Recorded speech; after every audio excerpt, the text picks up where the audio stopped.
دا مجسمه د یو عادي سپي نه ده بلکې د داسې یو سپي ده چې نه یوازې په جاپان بلکې په نړۍ کې د وفادارۍ یو سمبول دی. د هوچیکو په نوم د دې سپي کیسه ډیره خوندوره ده. هغه به هره ورځ د جاپان په ټرین سټیشن د خپل پالونکي پروفیسور هیدیسی بورووینو انتظار کولی.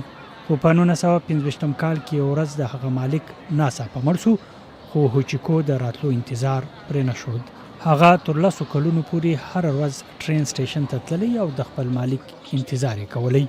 د وفادارۍ ځینې خلک دومره متاثر کړل چې د هوچیکو تر مرګ یو کال لمخه په 1935 کال کې د هغه مجسمه ودروله چې تر نن ورځې پورې خلک لیدو ته ورځي.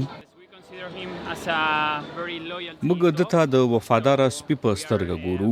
موږ له ځناورو او سپو سره مینه کوو. نو د دلته په جاپان کې زموږ لپاره یو مشهوره څلی دی.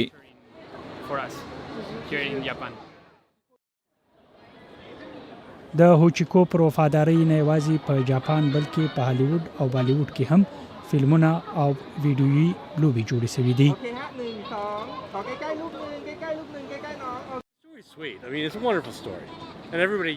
دا کیسه ډیره خوندوره ده. زما مطلب دی ډیر زړه راښکونکې ده. هر ځای خلک له سپیو سره مینه کوي.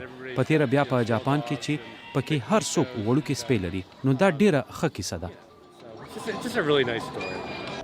د هوچیکو وفادارۍ د سپیو په اړه د ډیرو خلکو تصور بدل کړ او سپي ساتونکي اوس له خپلو سپیو څخه د همهغسې وفادارۍ تمه کوي.